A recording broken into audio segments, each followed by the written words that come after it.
What's going on, everybody? Eric Bourassa here, and today I want to teach you the solo to Stryper's See No Evil, Hear No Evil.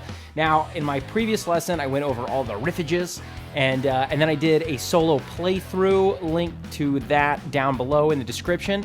So now let's learn how to play the solo. Okay, so first off, we're starting like in an A minor pentatonic, A minor blues scale relative to the tuning. We're tuned down a whole step and drop D, even though we won't need string 6. But I'm going to talk as though we are in standard tuning. Okay, so be thinking A minor pentatonic, and we're going to start with this phrase.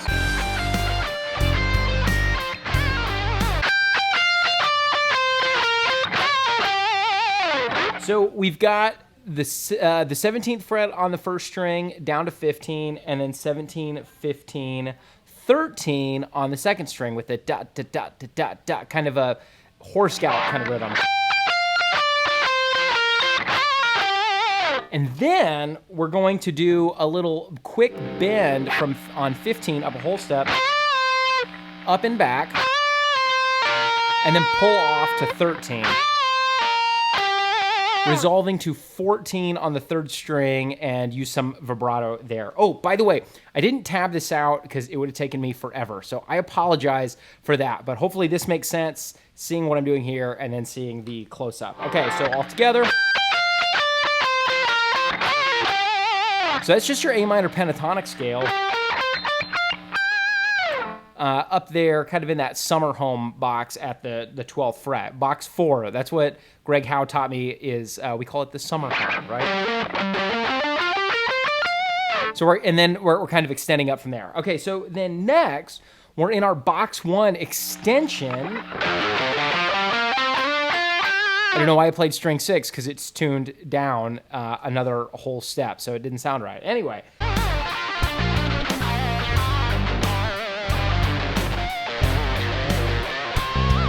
We've got hammer pull on the second string, 8 to 10. And then 9th fret on the third string, back to 8 on the second string. And then we're going to walk down to the third string, 9, 8, 7, 5. So all together.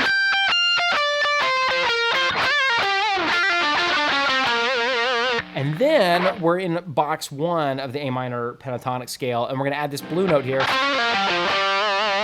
So we're going to do a quick hammer pull from 7 to 8, and then pull off to 5. And then on string 4, we're going to do 7, 5, 7. And then we're going to walk down the rest of the way, which is 7, 5 on string 4, and on string 5, 7, 6, 5, 3. So that whole phrase.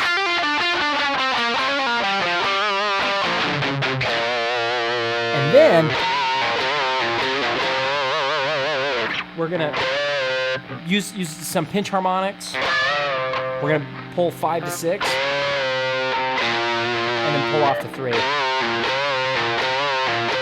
We do that like 3 times, and that is the first quarter of the solo. So let's put all of that together.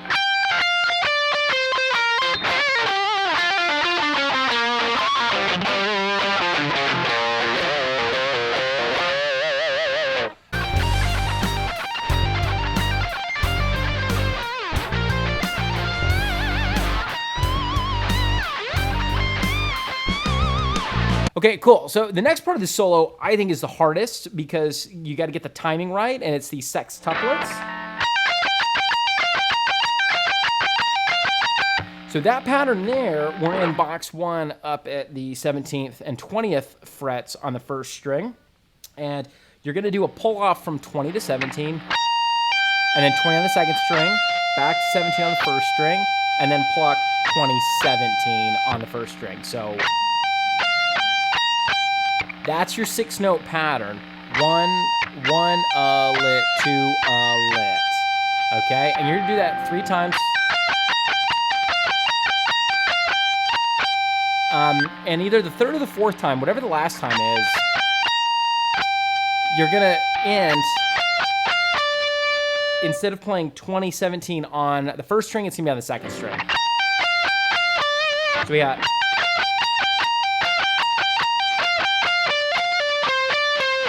And then you do the same pattern starting on string 2. So you're gonna go 20, pull off to 17 on the second string, 19 on the third string, back to 17 on the second string, and then 19, 17 on the third string. The shape changes just slightly because we're following that pentatonic box, right?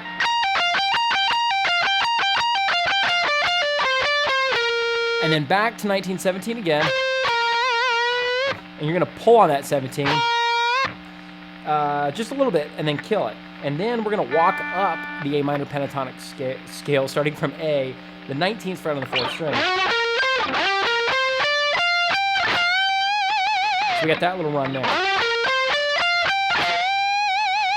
And add vibrato on top of that bend. Then we're gonna bend the 20th fret on the 1st string and then come back down. And then in our little extension box, we're gonna slide up to 22, and then on the 1st string, 20, 22, bend. So all together.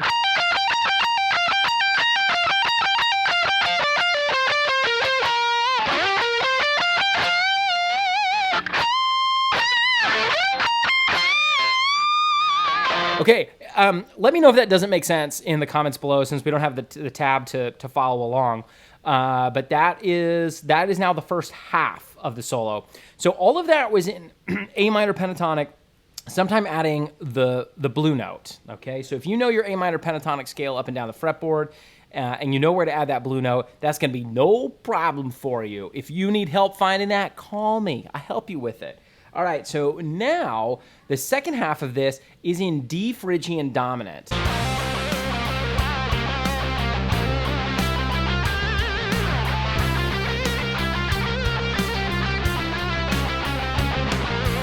The chord in the background changes to basically like an open D5.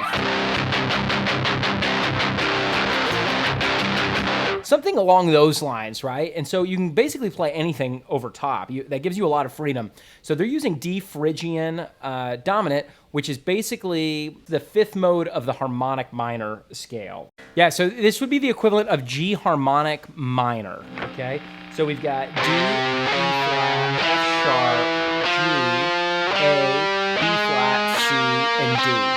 So those are the notes we're going to be using for the most part, I think, in this in the second half of the scale. Also, we're gonna start with a little bit. Yeah. So we got.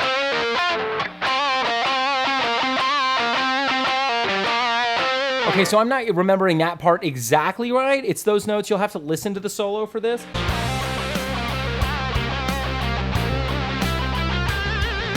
But basically at the 12th fret on the 4th string, we're gonna hit 12, pull a half step up to E flat, and then return. And then down to C.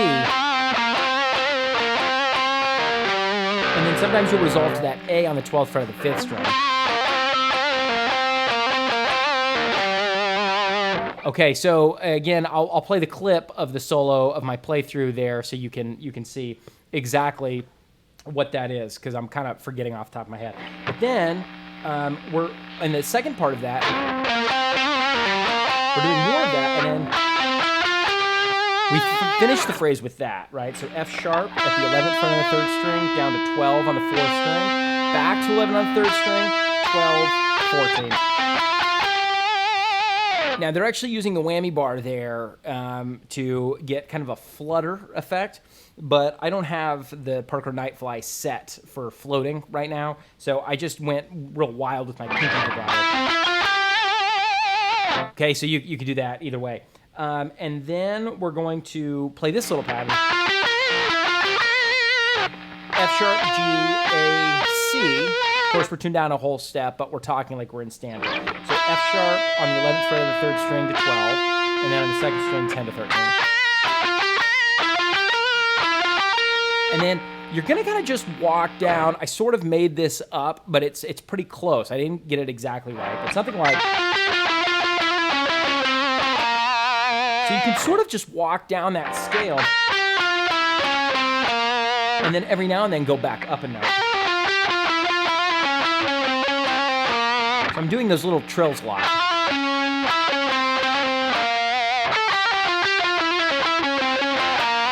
you can kind of play with it and see what works for you. Just don't fall into the trap of, like, this should be played note for note, because that's very memorable right there. But just that walk down, it's less important what notes you're hitting exactly. It's more important as long as you stay in the scale and you get from point A to point B. So in instances like that, I don't worry too much about playing everything note for note. So that's why I'm not worried about it there. And I don't want you to stress about it either. All right, so now we're going to play this same pattern up in octaves.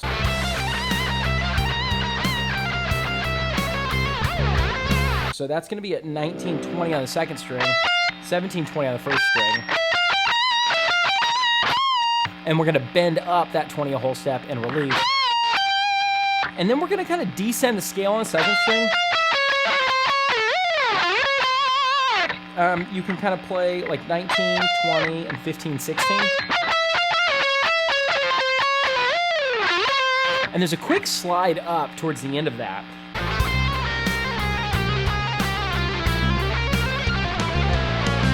And then in our final kind of phrase, we're going to just descend the scale with kind of like a hammer, pull, slide. And you can sort of play with that, right? So that would be like frets 15, 16, 15, 13, and then 11, 10, 8, and 6. So I kind of improvised that a little bit, and then I finished the phrase with something really fast and descending. You can kind of hear them doing that there. And again, this is another thing. I didn't stress about playing the notes exactly.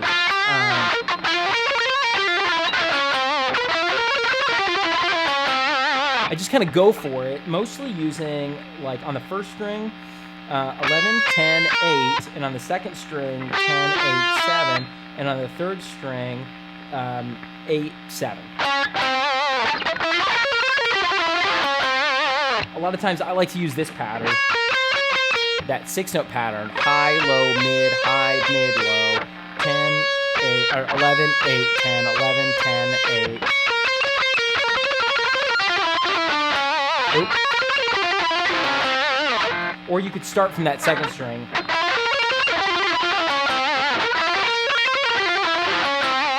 And just kind of play with it. Again, people sometimes work themselves into a frenzy trying to play everything exactly note for note. And if you can achieve the same effect playing something fast your way that isn't exactly like how they do it, because they're going to be playing it, you know, Michael Sweet and Oz Fox, they're going to play what comes naturally to them. And so while we should challenge ourselves to try new things, we also don't want to overdo it trying to sound like everybody else. And if you can achieve the same effect with a slightly different pattern, then I think it's fine at the end of the day. Okay, cool. So that is the complete solo, probably about 80% correct. About 80% of it I made sure was note for note. And then some of those little fast bits, I just kind of made approximations. Make sure you get the right scales. First half of the solo is in A minor pentatonic, or you can think A minor pentatonic with the blue note on top, A blues. And then the second half of the solo is D Phrygian dominant.